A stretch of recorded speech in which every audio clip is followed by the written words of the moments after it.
first of all, how to hold on to your drawing through a watercolor process. Now, watercolor is like any other medium. It's going to present a lot of options, particularly the more that you get into color, the more choices you have. So I thought it would be best to actually show you just a black and white demonstration. Now, the reason that I'm starting off with watercolor is that it's the closest in paint that we can get to working in graphite or working in pencil. I'm skipping a small step here, which is colored pencil. But so many of us learn to draw with pencil first, maybe some ink, but really a pencil in our hand, and then the next transition is to colored pencil. Why? It's color and it's pencil. But what's also happening there is very frequently we are moving also from the white of the page to the dark of the pencil.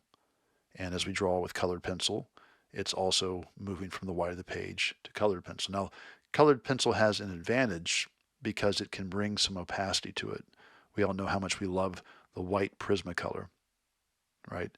And that thing starts to dominate, and we build up this terrible wax look to these colored pencils. And they're really interesting tools, but I don't believe that they are the best at taking something from start to finish. They're a nice addition to painting sometimes because you can get intricacy with drawing, but to do an entire piece out of colored pencil to me is just not an efficient way to lay down marks and cover a big space. It's one of those things we get introduced to, and I truly believe that there are better ways to use colored pencil.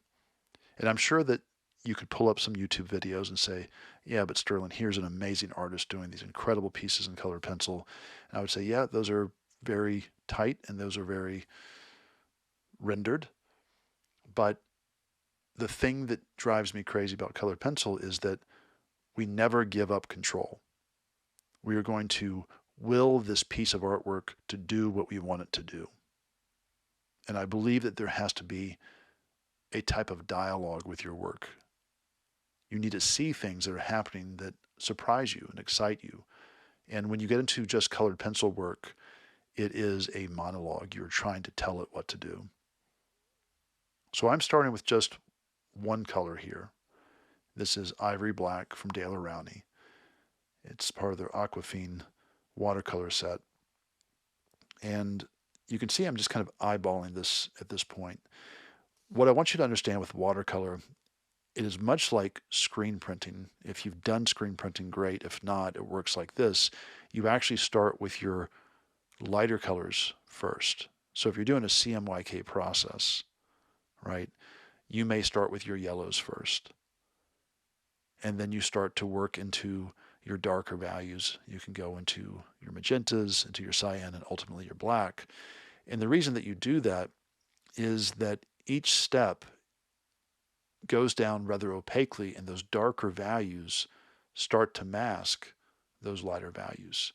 So if you have something that's off, if there's something that's misregistered, then you can go back and really edit those lighter colors, which are lighter values, with the darker colors, i.e. darker values.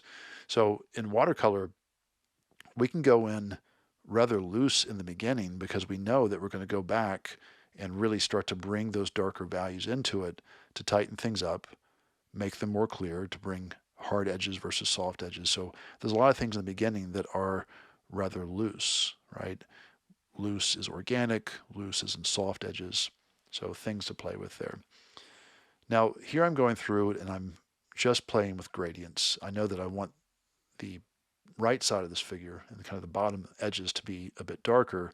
And I'm just building these up. So I've got these lighter values dropped in, and I'm going to start to build these things up. And truly, throughout the entirety of this little demonstration, it's the same thing. I'm simply going through and just trying to tighten up edges, bring darker values, and progressively move from the white of the page to my darkest values that I want in the drawing.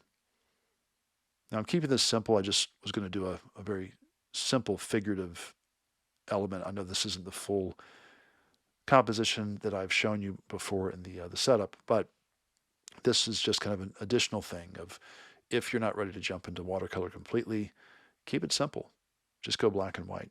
You see, I really just go back and forth between two brushes here. I love all sorts of brushes, but these are, the first one was really a round brush, as they're called, and it's a bit bigger. And this is a script liner. I'm a big fan of script liners for some reason.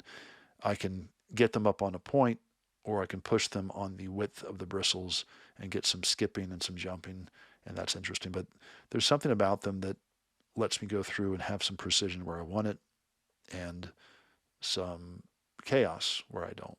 I've got my original drawing here to the left.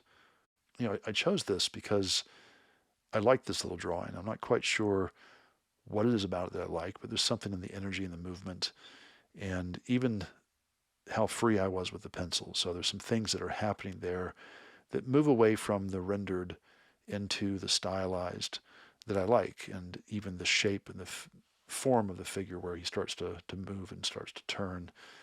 There's this bow going back into the smoke and everything else. So if you're looking for a greater concept here, I would say that this is not an illustration.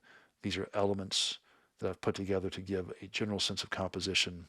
And if you're starting to see a story, read a story into this, that's great. But that's not my intention. So I've got my cup of water to the left there. I really should move it to the right, and later on I do. I've got my tube of paint in the top right. I've got my round brush there, trying to make sure that you all can kind of see those things. And the round brush, I know that if you start talking to a watercolor artist, they're going to say, well, it has to be watercolor brushes. It has to be watercolor paper. It has to be this and that. And there are people who want to put strictures on the way that you use watercolor. I'm not one of those people. I use mixed media. I use anything I can to get the job done. And so what you're going to see here is probably a very crude way of approaching watercolor. But again, it kind of accomplishes what I want in this little exercise and should give you an example of how you might be able to approach this. So a couple things to think about with watercolor. One, I'm working on a piece of Strathmore cold press illustration board, not watercolor paper. Yes, it does have a tooth to it. It does have a grain, but it's not heavily grained like a lot of watercolor paper. I don't particularly love that in watercolor paper. It will give you a watercolor look for sure because there's so many people that use blocks of watercolor paper. And I could change my mind in the future, but the texture seems to dominate so many things. But there is a way around that.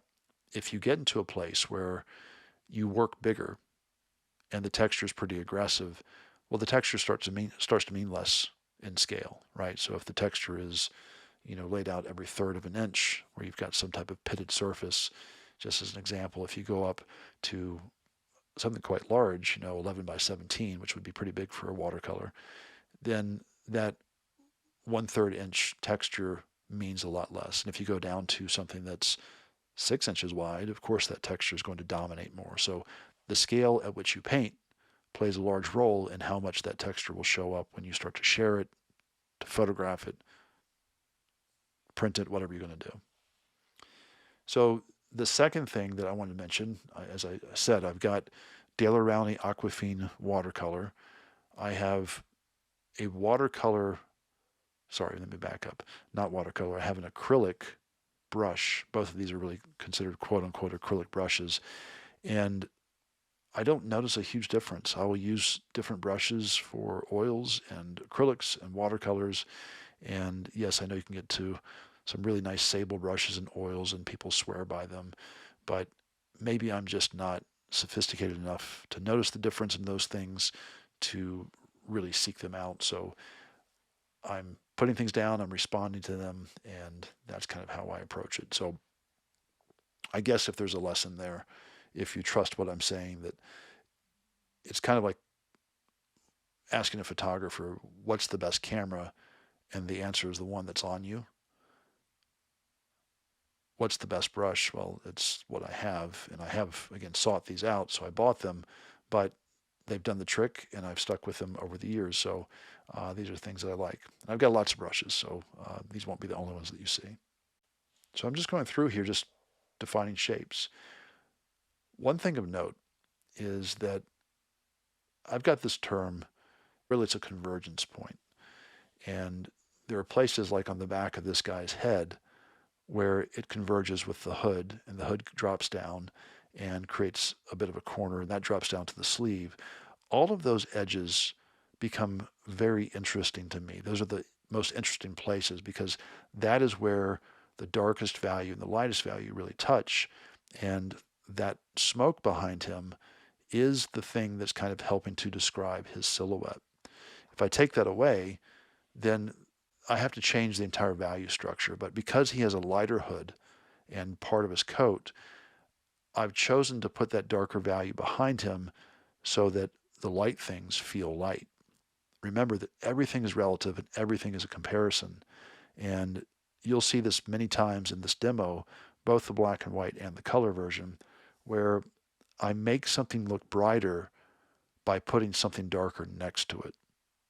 So in watercolor, remember, we are going from the white of the page to our darkest values. We build that up over time. And we just can't go lighter than the white of the page. So what do? Well, you have to start to make those things apparent, those lightest lights, by going in with darker values around it. I can see this already, looking back on these things. So the voiceover is done after the painting, because to hear me paint and try to do voiceover at the same time it's a terrible thing to have you endure. So I'm going through this now, and I'm noticing that my proportions are off. Like his shoes end up getting quite big. They're already big in the drawing, which I kind of like. I think that's kind of fun. It gives them some gravity and some weight and some movement. But they get really big on this little watercolor study. So watch out for that. And if you say, yeah, but your proportions are off. Yeah, I know it. The funny thing about being very sensitive to your own work as an artist is it's one of the things that makes you kind of bulletproof. You get to a place where you're like, yeah, I can see some of the mistakes. I can go back and I can correct them, or I move on to the next thing. But I'm aware of those things that are happening for the most part. And it puts you in a place where you, again, may be somewhat protected from criticism. Where it's surprising is when you do things and you're kind of stoked about them, and then you hear something down the line, someone posts something or they say something to you, and they didn't get it, they didn't like it, they didn't feel it, wasn't their favorite thing, and it was your favorite thing. Where that becomes really apparent is if you're entering shows and you get to a place where you submit what you think is your absolute best work, and not only does it not get in, but the thing that you really didn't care for goes on and wins a major award or a medal or something like that. So it happens quite a bit, and you can't really second guess the juries on those things, but it's just the way that things go. And yeah, there's been an entire series of work that I've done that like, wow, this is the best stuff that I've ever done. Didn't even get a look. So didn't get into the show, let alone an award. And there's been pieces where I've felt like I've just gotten super lucky and super fortunate because I won an award on something that felt truly mediocre to me.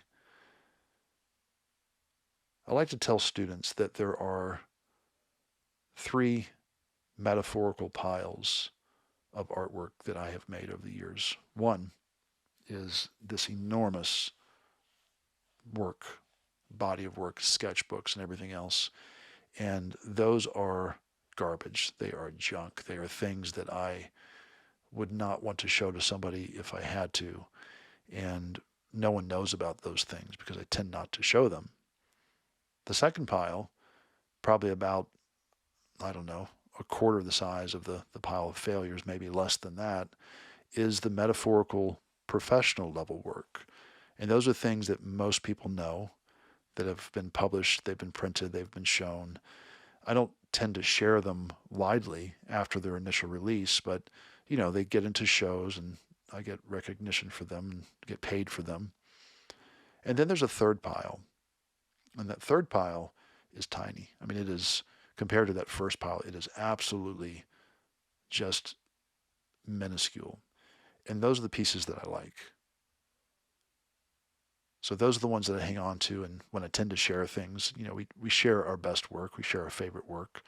And at this point, I'm tired of seeing the work that I've made, so it's time to make a bunch more stuff. But that's how things work. And if you feel the same way, that's okay. That's how things are supposed to go, because we have a lot of rough drafts. We have a lot of mistakes and stumbles, and we have to go through and continue to work, and we learn from those things.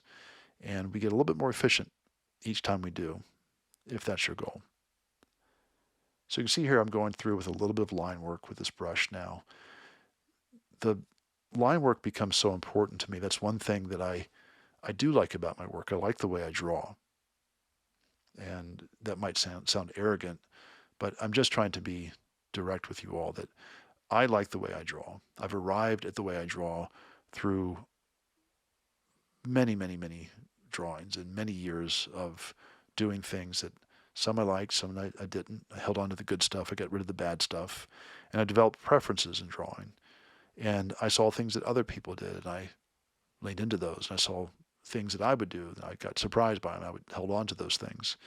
And there's things in this little drawing that I like in my mark making. And what becomes interesting over time is that the way that we do things, the way that we make marks becomes like your fingerprints. They are identifiable. People recognize them. And yes, maybe there's a historical connection to them. Maybe people look and say, well, that looks old-fashioned. I think that's how people see a lot of the way that I do things. Like, oh, that's old school. That has a throwback feel to it, or that's historical in reference. And that's fine.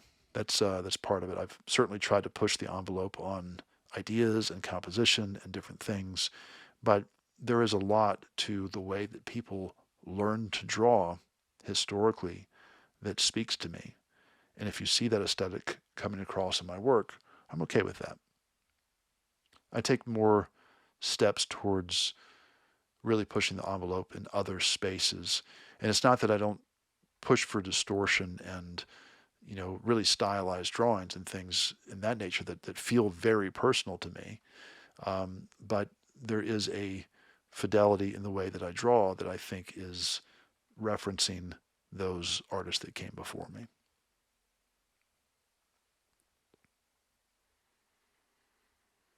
You can see I'm trying to get into this a little bit with some of the mark making because I do like the pencil marks. I'm trying to do something similar in the brush strokes. And eventually I get to a place where I don't know why those striations on the jacket, those really directional mark making on the lower part of the jacket, I like those. Those are something I did in the moment as I was going through the sketch, and it wasn't a belabored drawing. It was something that was just a process of something I was working on a little while back, and I liked it. And you'll see that I try to hold on to those things somewhat in the first two watercolor demonstrations here. Something else to know about watercolor is that, you can go in with clear water and paint your shapes, paint a lot of the shapes that are in there. And while it's wet, if you start to introduce watercolor to it, it starts to bleed out. It starts to follow the trail of the water that you've laid down, and it will not go outside of those borders. So you can really block in some things and then just start dropping the pigment in, and it will start to move. You can see I'm tilting the board here, and I'm running a gradient. So you need gravity to work for you to run a gradient. So if you want to build a gradient, you just keep adding water and pigment at the top, and you let that kind of run down. So here I am adding more water, trying to darken this value, build that up slowly. And that just beads right down, but it's not super noticeable that I was actually angling the board right there. So if I want hard edges to come back into this in places, then the watercolor will have to dry. As long as it's wet, I'm going to continue to get softer edges for the most part. I like painting these big clunky shoes. There's something about some of the Disney animation that I look back on, and the rescuers and the rescuers down under, there were some things that were happening in there with the way that shoes were drawn and feet were drawn. Isn't it a ridiculous thing? Like, these things stick with us. And I guess I remember seeing those things as a kid and thinking, like, I really like the way those shoes are drawn, and hanging on to those. And I try to get a sense of that in some of what I do these days. And there's so much in animation that's influenced my work, comic books as well. So let me speak to that for a moment while my hands are over here painting and my mind is spinning. There's a lot of things that happen in art school. So I know that many of you are self-taught and you didn't have the ability to go to an art college. And I think there's a lot of thinking there of like fear of missing out. Same thing with an atelier. Like, what did I miss out on? What skills am I missing that I'm not seeing that I would have gotten at an art school education like that? There's a lot of things that I like about college, art school in particular. The structure, the formality of it. I went to an art school where we had an art foundations program, and I frankly consider that to be a waste of my time. What was a waste of my time?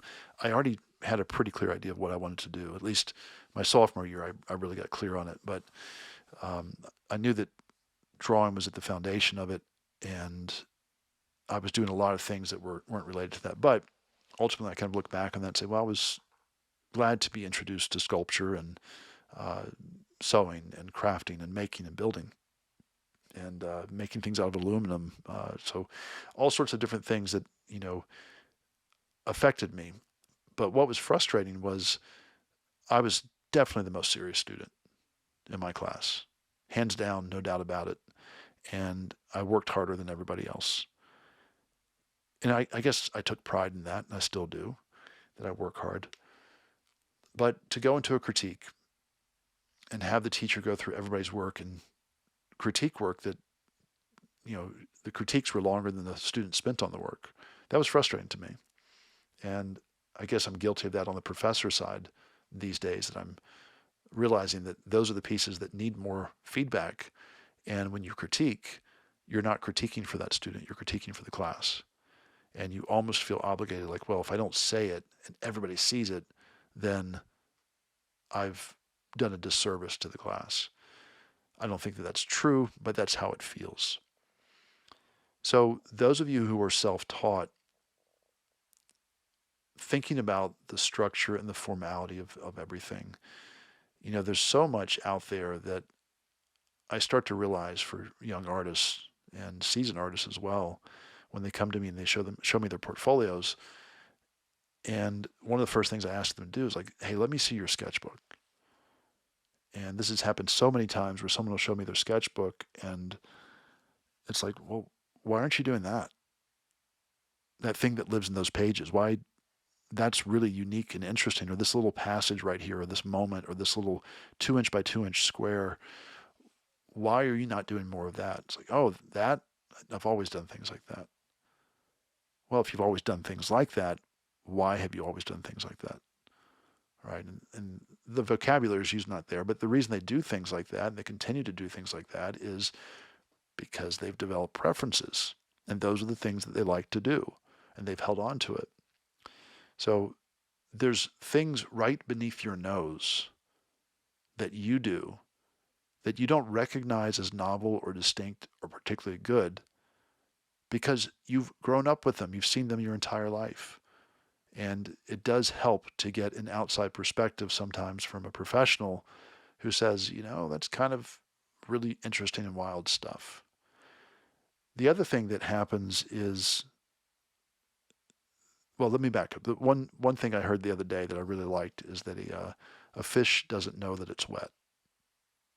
You don't know what's quality in your work, so you look past it. I say it a different way. You need to learn to honor the familiar. So not just the things that are in your sketchbook and the things you make, but your day-to-day lives. You learn to honor the familiar. You take pride and interest in the novelty of your daily life. And I don't care if you say that it's mundane and it's boring. Some of my favorite drawings have been observations of everyday things. I did an entire sketchbook and body of paintings around the influence of time on my family. Now that was a hack. I was trying to, hack's the wrong word, that has a negative connotation to it, but it was a consolidation of things. I was trying to be with my family and do my work, and by making them the subject of the work, I was able to be with my family. And I had to come up with a concept that tied it all together that was of interest to me, and I did. But those are the types of things that you start to try to do. All right, here I am coming in with those hatch marks from the pencil, but again, because I like those things. Those are fun. But we look for those things in our work, and yeah, just remember to honor the familiar.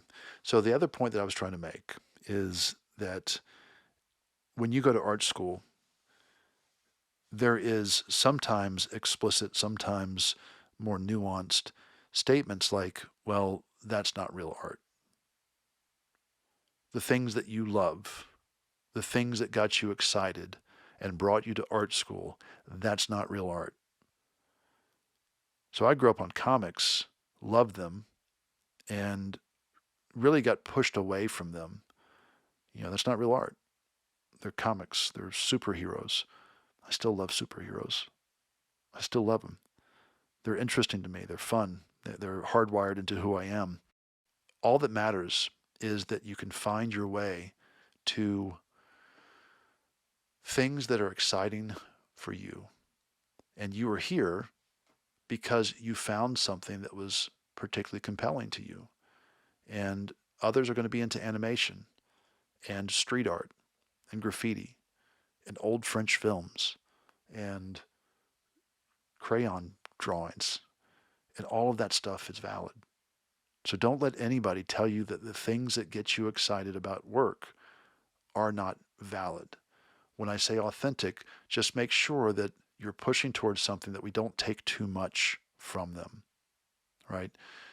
The secret, the secret there is not to look less. The secret is to look more. You want to make sure that you are looking at more sources. Look at who inspired the artists that you look at, and not just other artists.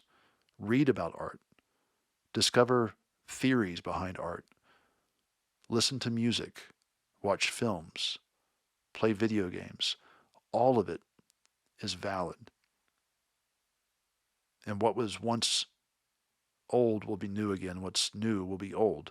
It's just the way that things happen. So all of these things to be said, you do go through this gauntlet when you're in art school, where many of the art schools will just take the things that you love and tell you that they are not valid.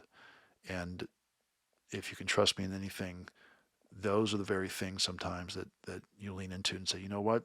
Those things got me here. Maybe that's not where I end up, but those are certainly the things that I pay homage to and want to either carry forward or recognize the influence that they've had on who I am as a person and the work that I'm making. I think there's so much to this watercolor process that is just slow buildup of values.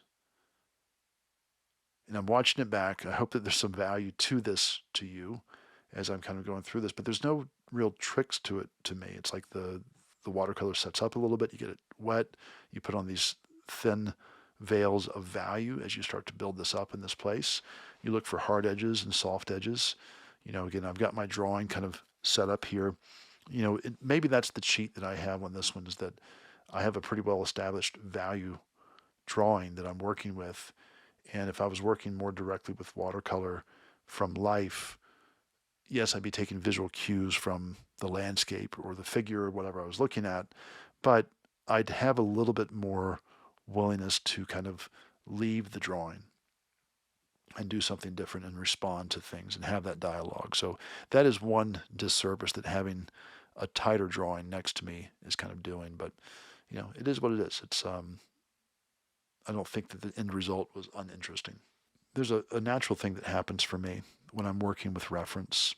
And again, I'm referencing my own drawing, so that's not really the same thing. But if I've got photography, I kind of go through and I capture the information that I need, and then I just get rid of the photography. At some point, it happens. I don't use it in the painting. I only use it in the drawing. Maybe if I need some extra details to kind of go back into it, but there's a lot of things, again, back to that monologue versus dialogue. I want to have that dialogue with the painting and build things up. And once I've established my values, kind of that structure that's in there, then I feel like I have a lot more freedom to interpret as I see fit. And what photography does, if you lean too heavily into it and you try to copy it, is it's telling you what to do the entire time. And that's not what I want in my paintings. And if you're curious, it's beating up on that little tablet paper there. It's just wax paper that I've got up above. And I try to keep that in the shot throughout this so you can see a little bit of the palette and how I'm mixing things. So that's just something that you can pick up rather inexpensively. And it's, if you don't have that, you can just use parchment paper. That works great too. Piece of plastic, old CD case. I've used it all. I feel like there's this space with this particular brush where I'm drawing more than I'm painting right now. Everything's kind of getting linear, redefining some edges in here. And that's okay. It doesn't have to be that everything is a single broad stroke and everything's pushing for efficiency. There's times where you want to noodle things and get some information in there.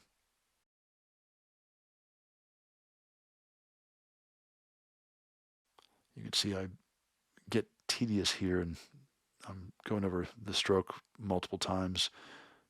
I'm trying to get so fine with it that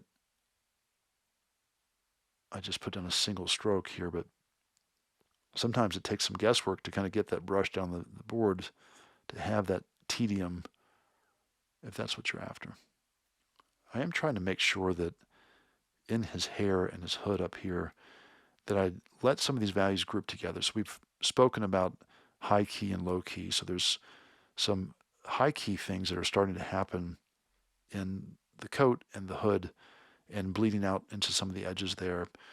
And ultimately, I decide to regroup some of those, not by bringing a whole lot more value into the hood and the head, but into the sky around it.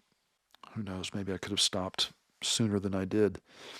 I started to push things a little bit further. It's interesting watching back something like this and realizing that, there's places where, hey, that was okay. I could have stopped there. And I'm not saying that this piece is there yet, but I do like some of the abstraction that's happening between the sky and the head that I ended up losing for the sake of clarity. And yeah, it's hard to go back. That's one benefit of digital, right?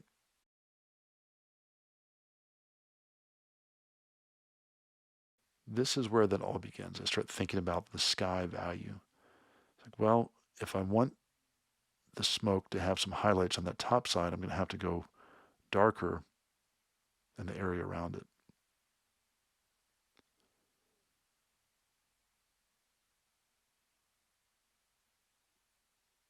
This is one of these places where I want to just tell myself, pick up that bigger brush. Do it. So you can see how that gray in the sky starts to actually make the white on the top more visible. There's some highlights here on the edge that I bring to attention, and I do that through introducing a value in the sky as well. So a lot of things in watercolor, if you want them to go lighter, you have to go darker. I feel like this is like something I repeat ad nauseum with paintings. If you want it to go lighter, you have to go darker.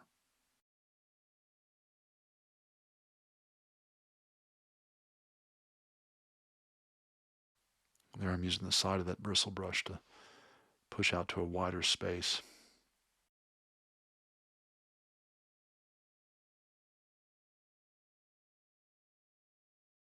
And that was a pretty bold brush stroke, but it's a rather inconsequential area. That's not an area that's helping to tell the silhouette, the story through the silhouette.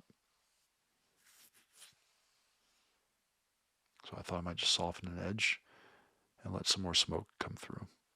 Here I'm just floating this dark value in the water, and you can see it's just starting to move, and I've got the board angled, and I'm just riding that gradient down, letting that smoke kind of dissipate and break up as it moves further away from the figure.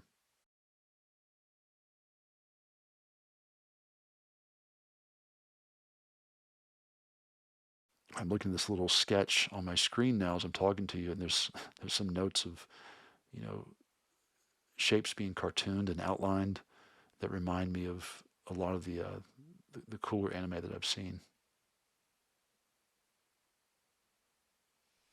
Shares a lot of lineage with comic books as well, so.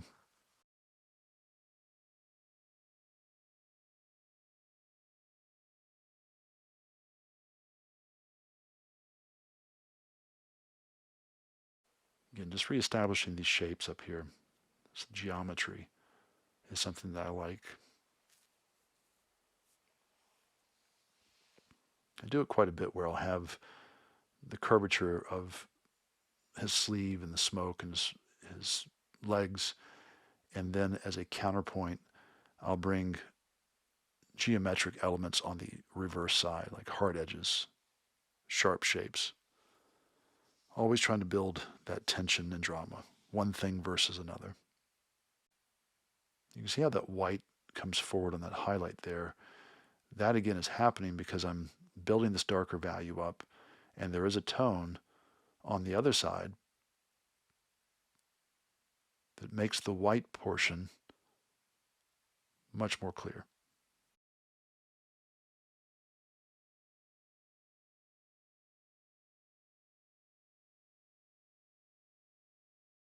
I'm glad I finally filled that highlight in right there. That was driving me crazy. The values were too far apart on those pants.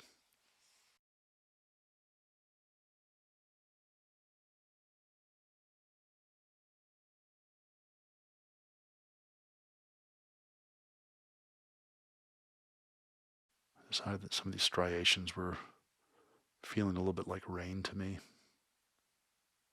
Almost like a rain cloud when it's dying. You see it just start to disintegrate and lose its moisture. That sounds dramatic, but that's what it always reminds me of when I see a rain cloud breaking apart.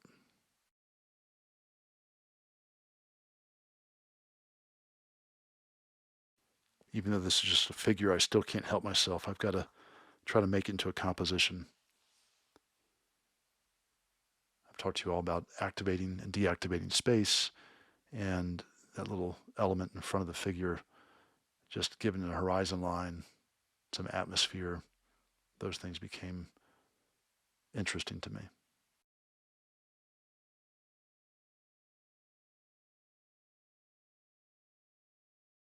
Now this part, I don't know if it's a good idea or not. I'm going through to give a little bit of value to his head. I'm looking for some of that rim lighting, but also by bringing that value in, it defines the edge of the top of the hood. And again, those are parts to me that are interesting in the drawing and the painting. Now, as I'm flipping this around, this is one of the biggest challenges I have with digital drawing. I've finally realized that, if anything, I've learned to move the board around me as I draw. It flips, it rotates. It's not a compositional thing for me. I'm not trying to see it from a different perspective. It's just that the way that my hand works, turning the board at a particular angle makes it easier to get to certain things. When I'm working digitally, even on the Cintiq, and I know that there are ways to move the screen, I can't really turn the Cintiq, and that part drives me crazy.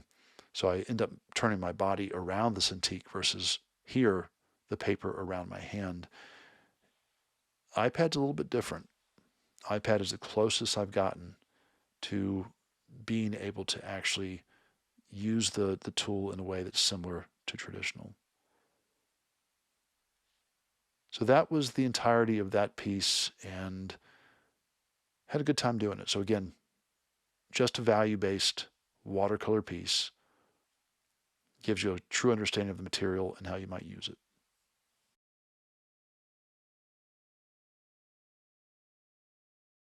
Next up, let me stretch out this kneaded eraser here. I've gone through, and this is actually one that I redrew. This is not a transfer. This is penciled directly on Strathmore Cold Press 500 series illustration board. And I want some of the drawing to show through in places. one thing I often do is I'll take this kneaded eraser and just roll it on the surface. You can be very sensitive about what it lifts up and what it doesn't. And yeah, I want this to have the look and feel of a watercolor with pencil showing through beneath it. Now, some of these areas where they're going to be darker and shadows, I'm not worried about because frankly the watercolor is going to cover most of that stuff up. But I do want in the trees, in the house, some other places for that mark making to kind of make an appearance. Once again, I'm using Daler Rowney paints, and they've been quite good to me and quite good to us for this particular workshop. And these are Aquafine paints, Aquafine, not sure how they pronounce it, but they do a great job, and I'm happy to have them.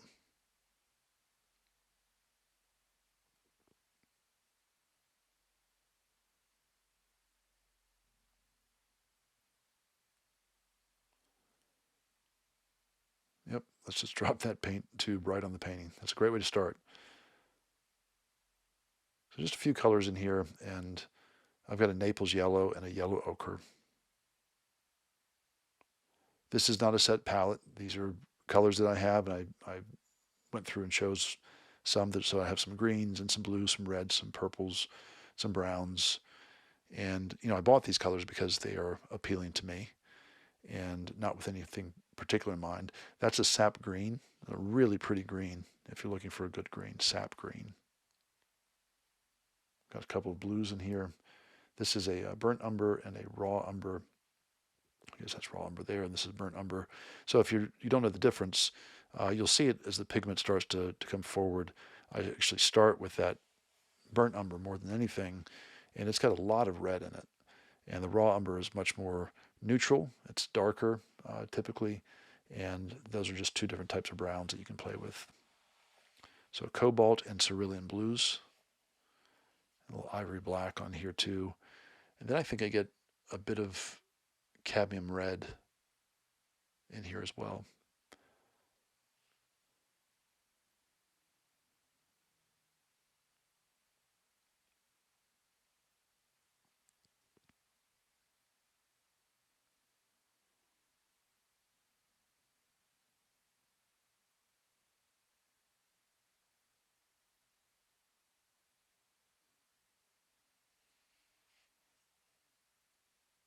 What I want to do here is, again, hold on to the drawing. The reason I went back with pencil, I wanted to make sure that I had a surface that was going to be receptive of watercolor. One thing that you'll see with some of these transfer techniques is that if it's a marker transfer and it's toner, then that will beat up the watercolor. It'll sit on top and it will not fall on the surface. With the printouts and the clear gesso, that is also plastic, and the watercolor, because it does not have much body to it, it'll just sit on top and will not sit in there very well. So this is kind of nice here, just kind of go through and you know block in some water and work directly on the paper surface or the board surface. And I'm just trying to build the outline of my shape so that when I bring a little of this raw umber and burnt umber together, mix those up, it'll start to actually bleed out and push out towards the edges of where I've put down that clear water. The water's not perfectly clear because I just used it on the black and white, but it's not, doesn't have so much paint in it that I can't use it for my watercolors.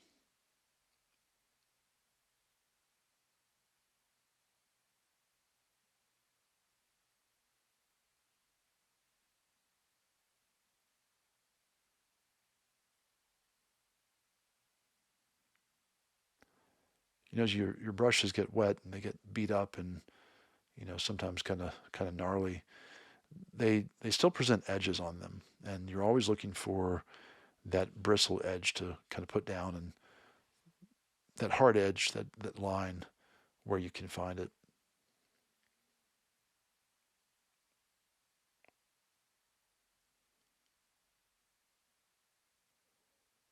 Here I decide just to go full in with that burnt umber and raw sienna mix. Just like the heat of that raw umber, sorry, the burnt umber in there. And even though the arms here and the hands they're just scrubbed in. I had drawn them originally from reference, and something got lost in the translation, and I'm just going to let these things get absorbed by the black and kind of indicate that something's there. If this was a finished illustration, I typically would spend more time and clean those things up, make sure that they're clear, know what I'm trying to say with those hands. But with this, just going through it will just insinuate.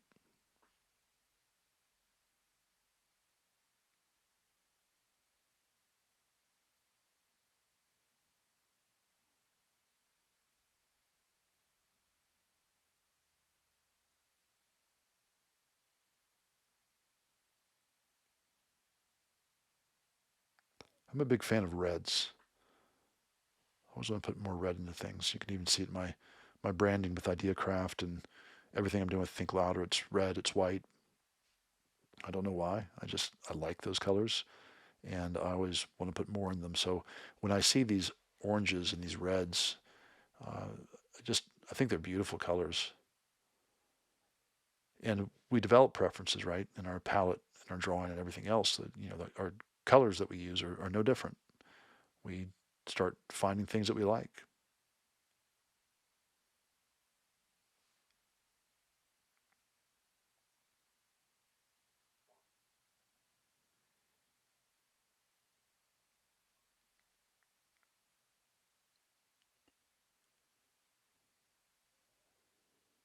So if you want to subdue orange, you bring in a little bit of blue. It's its complement. And what that does is it will gray out the orange. It'll start pushing it darker, in this case, because the blue is darker that I'm using. And it'll start to neutralize the intensity of the orange that's in there. If you want to neutralize reds, you bring in greens.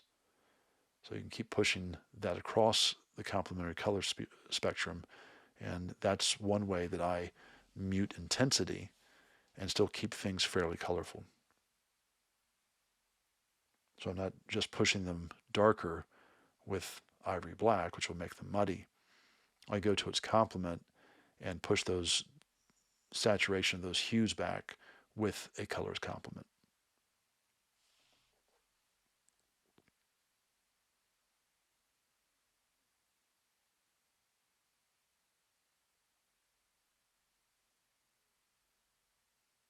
More water just to let this shape of the head, I've got it in my composition set up so it just kind of melts into the tree line up here, or the smoke or whatever it is.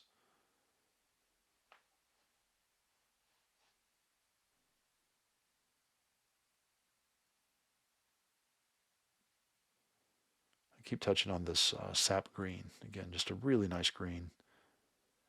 And even that will subdue the reds that are in the oranges a little bit.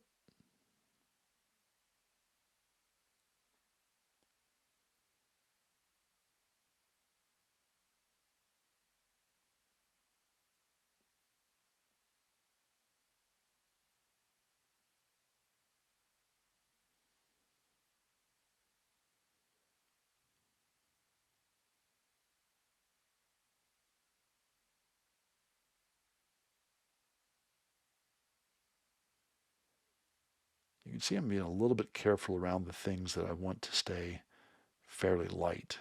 So there's some structural things to the house that I want to hold on to.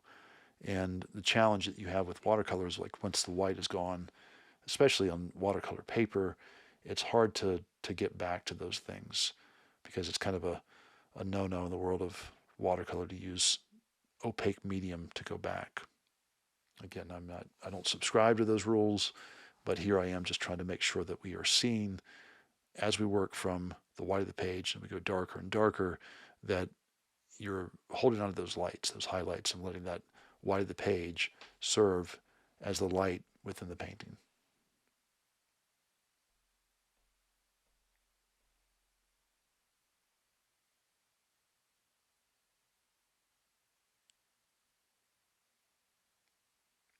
Now, it's no accident that those trees extend above the rooftop. They define the edge of the roof. That's part of the design of why those trees are in there. I'm drawing the light rooftop with the dark trees around it. So that's a pretty consistent theme, certainly in watercolors, but I do that in all my design work. I'm always trying to think about how to draw an edge with a darker thing behind it or a lighter thing behind it. As I've been taught, and I have seen myself, a light thing is best explained against a dark thing is best explained against a light thing. I got that little gem of knowledge from John English at the Illustration Academy, and that is the most fundamental thing that I know of to driving hierarchy and making people look where you want them to look and see what you want them to see. So again, a dark thing is best explained against a light thing, and a light thing is best explained against a dark thing.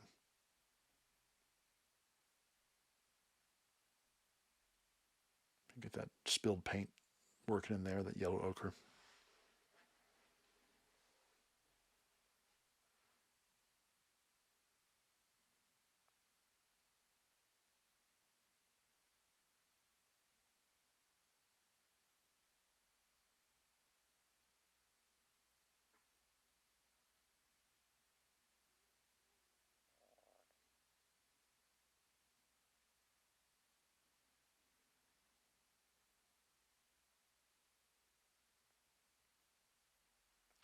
So some subtle shadows there in the white. You can see I did not go dark.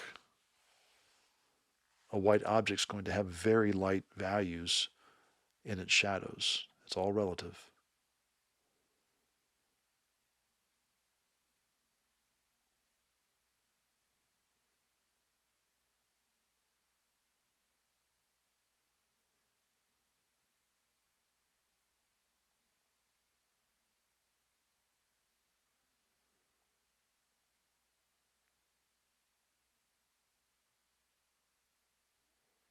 So that blue is way too intense. I'm going into the coat here. I want to bring some blues into it, but if I went with that pure blue, it does not belong in the composition.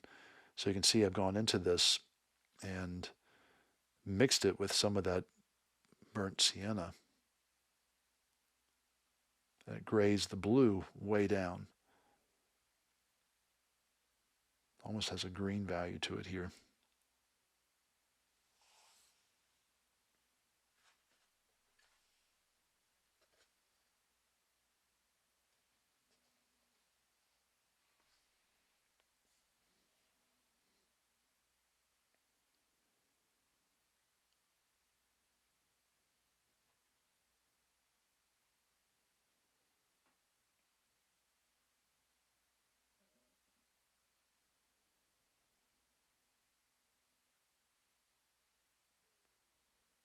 Now it's a different value than the pants and different color, but I'm going to go ahead and bring that down. I'm going to establish this bigger shape because I know that I'm still going to go darker with the pants.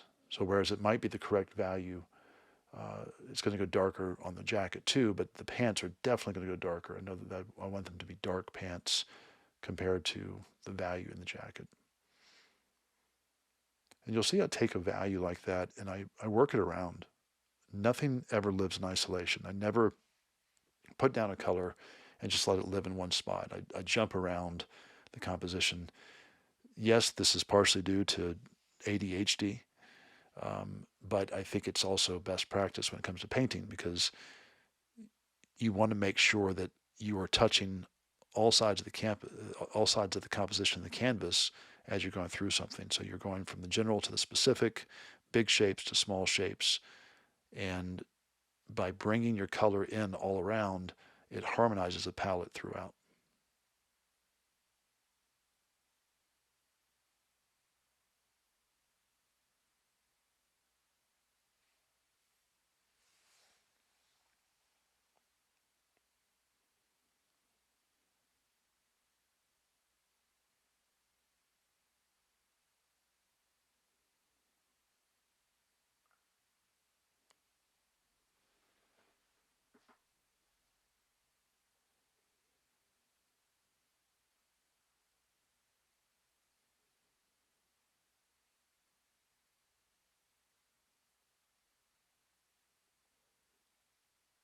you'll see where I ultimately take the painting with the values, and I'm looking at the painting to my right off screen here, and I like the trees better where they were at this stage, right now in the composition. You can see the pencil marks in them. They're very soft. Feels like atmospheric perspective's got them pushed back. And I think it's true that sometimes we just work too damn hard. We overwork things. And I'm certainly guilty of that. I can look at it right now and tell you that where I ultimately go with it is like, I just got to keep painting on it. I got to do something for this demo and make sure that it's got something of interest to it. And sometimes we just need to take a break and let things go. So I'm looking back on this now being like, yeah, I could have let that go at that stage, and I think it actually was more effective.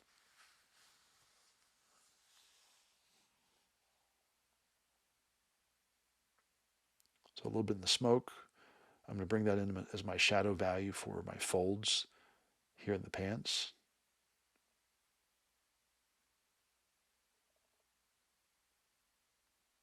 Work on that chiseled edge of that brush.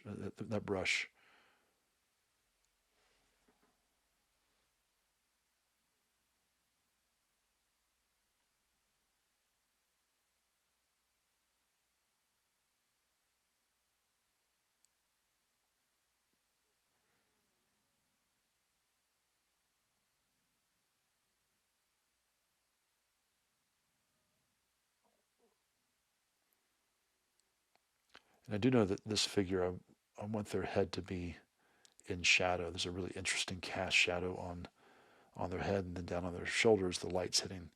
So I need to push this value darker here.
Just letting the water carry the watercolor around. And it does make a difference, by the way, to have that base of that burnt sienna. Even though I've gone in with this other color on top of it, you will always see the legacy of the other color coming through. There's a hollowness to watercolor as it floats, and we've got these layers of stained paper beneath and different colors on top, an airiness, if you will. And that's one of the allures of watercolors, that it's got an openness to it. Yeah, it's very interesting to see back where I stopped. See, it's smaller on my screen, so it's coming across now not as a painting in front of me, but as a thumbnail on the screen as I'm going through video editing. And there were some graphic choices I was making here that ended up being a lot stronger than when I tried to make things more cohesive overall.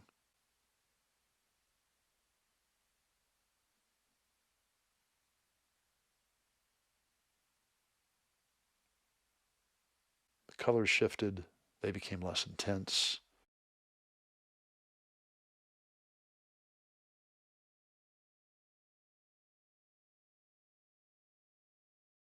A little shadow I brought in, cutting across the arm and the shirt.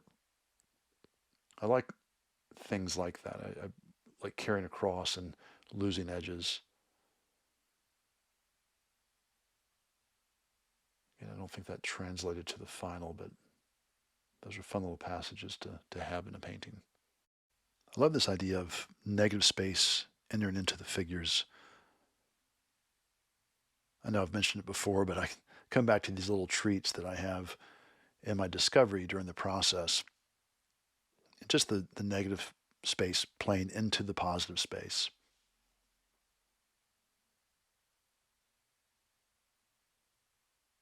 You might be wondering if I have any rhyme or reason to the palette that I've laid out. Again, there's really no warm to cool or cool to warm or light to dark. I do try to group colors together, but I would benefit from a consistent palette and laying things out in a predictable place. But yeah, I'm not one to do that. So if you are, kudos to you.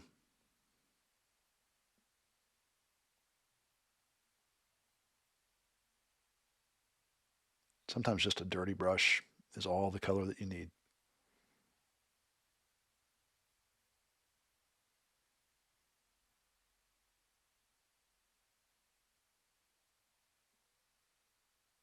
A bit more of this burnt sienna into the smoke and the shadows. So much of this is just darting back and forth, sometimes thicker paint, sometimes thinner. I wish there was a set reason for it. You just are responding. It's like a puzzle that you're solving one little piece at a time. You just keep pushing forward, and sometimes a skim of color unifies, and sometimes pushing the values a little bit darker makes sense.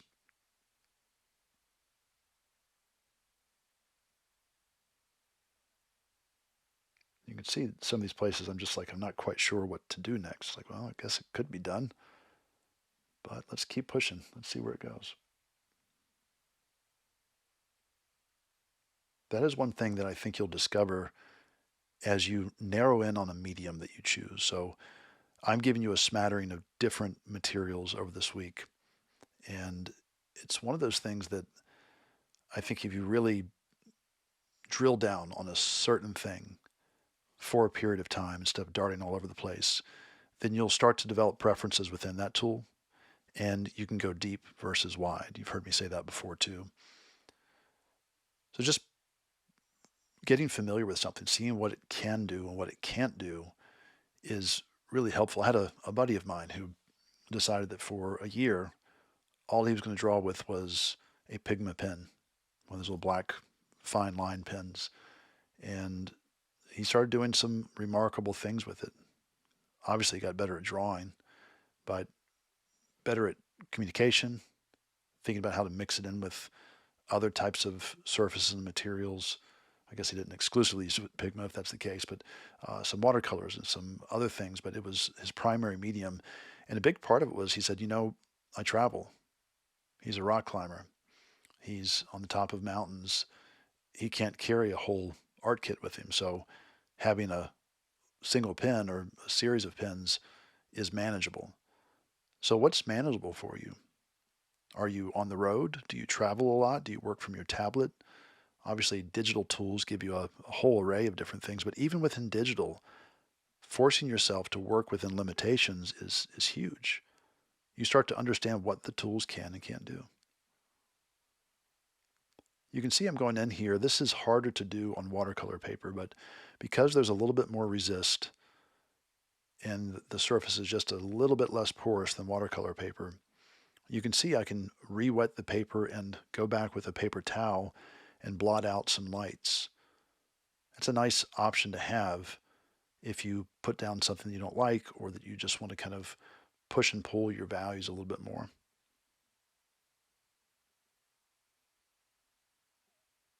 There's an artist by the name of Burton Silverman, and Burton, or Bert as he used to be called, takes Chinese white watercolor. And his first layer is he'll lay down just a layer of white Chinese white, over top of the paper surface. That way, if he goes on top of it with watercolor, he can always go back with water and just directly lift it out of the surface. So he's just lifting back out into the watercolor and it lifts it right out. So it gives him an eraser on watercolor. So if you want to give that a shot, that's something that would be really interesting to see. In fact, a reminder to myself, I need to go back and try that. I've never tried it. I've always heard about it. Starting to mix some darker blues. So I've got that light blue and this darker blue, and even hit it with a little bit of burnt sienna just to push these shadows down here in the coat a little bit further. That's what my sketch looks like, and I like this darker value as it kind of falls down into that right side of the form.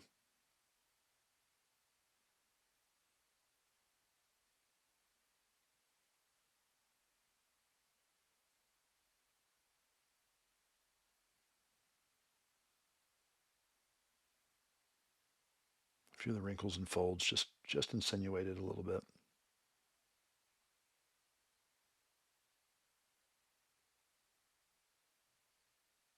Just a geometric shape down here. Again, a lot of things are intuitive now, but thinking about these squared off edges opposing that curve on the front of the figure.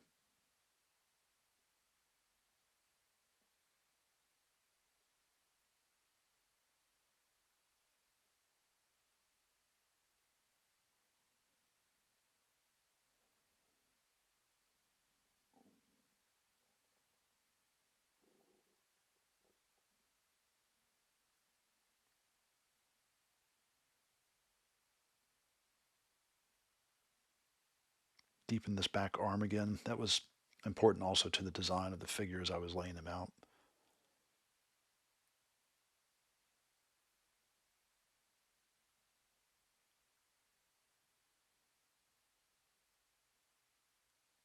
When I do things like this, these striations that describe form but also establish value, I think always of J.C. Leyendecker. It's Leyendecker.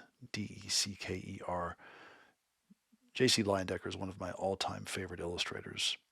And when he painted, it almost seemed like he was weaving his brushstrokes. And he was very much thinking like a designer, really introducing the right tonality, the right values, but almost approaching it like a pen and ink artist would with describing the planes and the forms with different hatching. So his brushstrokes look like weaving or hatching, even though he was painting and it was in full color. It wasn't black and white. If you don't know J.C. Leyendecker, you absolutely should. He was a true master. I'm setting a pretty high bar for myself here with this particular demo as I'm doing a voiceover over top of a 2-hour demo, which means that I painted it. I'm watching it back over 2 hours, and then I have to go back and edit it as well. So all in, it's probably a good 6 or 7 hours of watching myself paint and listening to my own voice.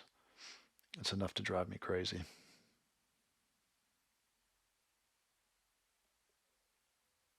All right, pulling a little bit of the shadow, changing the hue just a little bit to get a little bit more green. That's one thing that you'll see with painting with color versus painting with value. There are times, and I say this repeatedly, that value is always king. When you get into hue and you start to actually paint with color, you get into a situation where you can turn form with the most subtle of temperature shifts. So it's not cold versus hot, it's cooler versus warmer, right? It's relative to what you put down. So if you put down a limited palette and everything runs cold, if you put something that's just a little bit warmer, it starts to feel hot. And keeping in mind that comparison is really important as you start to turn form. If you always turn form with value, well, it's in the shadow, therefore it's darker, therefore I must introduce more black, or it's in the light and it's got to have more white to it. You're going to end up with chalky paintings when you add white, and you're going to end up with muddy paintings when you add black. So you get to a place where you start trying to mix color from color. And as I've mentioned already, playing with these values that are provided within the pigment itself and pairing together complementary colors. If you want red to really stand out, you put it against a base of green. If you want blue to stand out, you put it against a base of orange, and vice versa. But conversely, if you mix those colors, blue and orange, they gray each other out. They desaturate, right? Or red and green, purple and yellow. So all of these things, if you just know a little bit about color theory, then you start to get to the idea that, okay, warm colors advance, cool colors recede. Warms in my lights, blues and purples in my shadows. My shadows are transparent, my highlights are opaque, and that's traditional oil and acrylic painting. And if you remember these things, you start to play with the science that's available. And, if you look at a Rembrandt painting, his shadows are cooler, they are transparent, his midtones are semi-transparent, and his highlights are thick as butter. They're really thick and they're warm. So if you're struggling with color, those are good things to keep in mind. And the reason when your paintings get chalky when you add white, white actually reads as blue. It's very, very cool or very cold. And if you start to mix it with warmer colors, it starts to really cool them down and they just get really unpleasant looking. And as you go in with your blacks are mixing with all of your color and you're really taking away the opportunity for that chroma to read in some of the shadows as you push it all the way down into a 10, 9, or an 8 on the value scale. Your color needs to be in that space somewhere between 3 and 7, maybe 4 and 7 or 4 and 8, if you will, for color to actually appear. Because if it's too bright, it's got too much white in it, then you can't see color. If it's too dark, you can't see color. So if you struggle, like, wow, my pencils are good, I put my drawing down and your drawing's too dark, you have to lighten the drawing a little bit in order for that color to actually read against it. Speaking of shadows, I'm starting to drop in a little bit more shadow and structure inside the form. It's closer to the drawing here.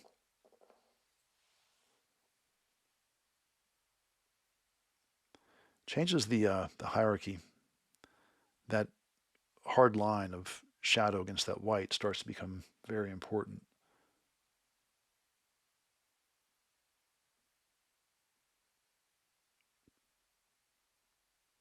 The same thing will happen here. So next I'm going to just establish these shadows, delineate further, and then start lifting out some of these lights back into it. I'll do that by getting it wet and blotting it with a paper towel.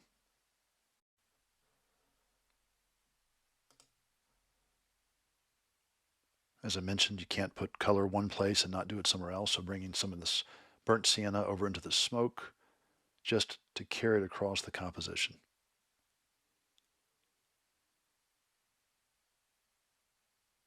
Something nice about that heat inside that smoke. It kind of gives that sense of fire, at least to me.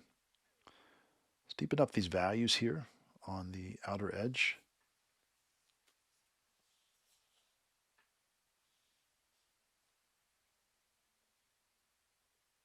Again, I know the hands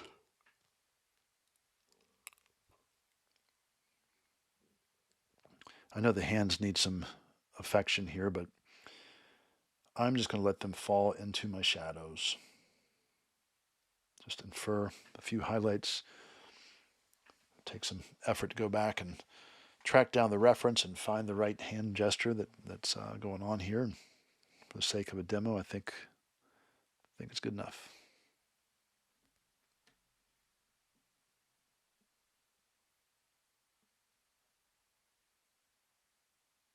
Just like I did in the black and white, I'm thinking about this crown and this core shadow on his head.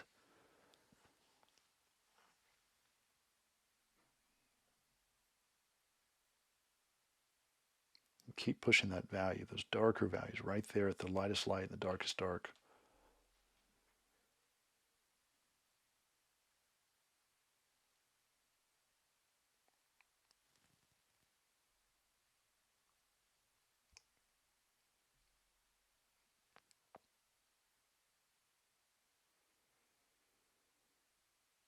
paint in here, see if I can screw it up some more.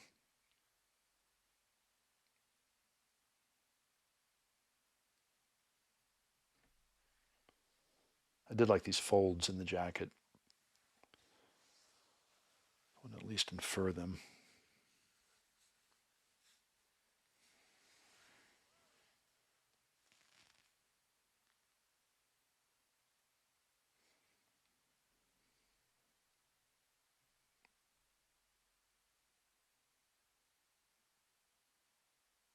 Core shadows are really interesting just to see them.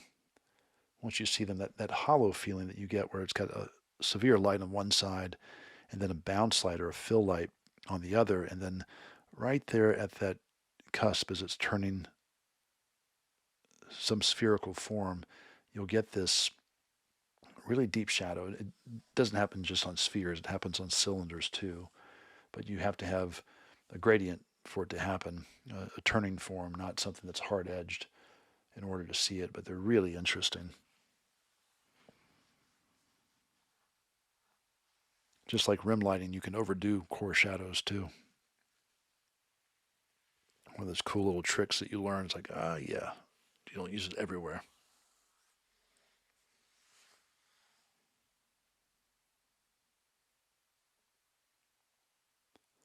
So I've decided to kind of feature these shiny folds and things. And again, the way that I do that is by going darker around it, not lighter.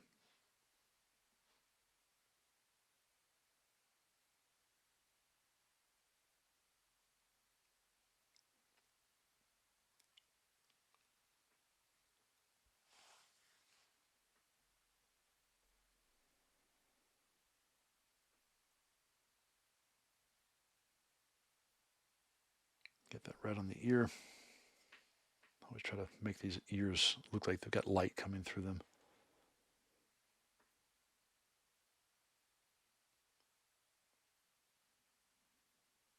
All right, finally, I figured out to put the cup on the right side where my dominant hand is so I'm not reaching across the painting all the time.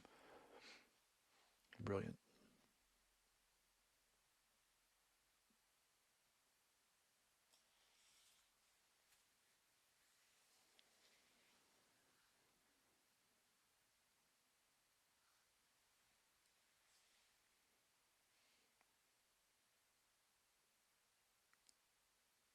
So there's a great deal from here on out that is a sameness. Just I'm pushing the values darker and darker, trying to describe some highlights and some other forms by deepening my values, going cooler and warmer in places, and then just really trying to unify it. So as you look to approach your own watercolor paintings, if you decide to do these, then number one, make sure that you are using a good support, like the base, the paper that you're using, or the board, that it's something that's not going to be curling up on you and that you're going to be fighting the entire time. Remember to have your clean water and really soak the area where you want the paint to go first, these little local areas, these little passages, and then introduce paint into them. And then it's just a process of really painting around your highlights. And you start to build these things up slowly over time. Work your color around. Work loose and then get tighter and tighter as you go. But that's all this is, at least at this point. We were editing a lot of the dark, we were editing the light information through our dark paint. So we go darker and darker, and that allows us to clean things up and tighten it up. And that's pretty much everything there is that I know about watercolor. All right, the rest of this video is going to have some void in here. You can watch it through, but it's pretty much the same thing. And this will be the end of the voiceover here. But I hope this helps and gives you some direction by which to take your original drawing, to play with it a little bit, see where it might go. And as always, remember to think louder.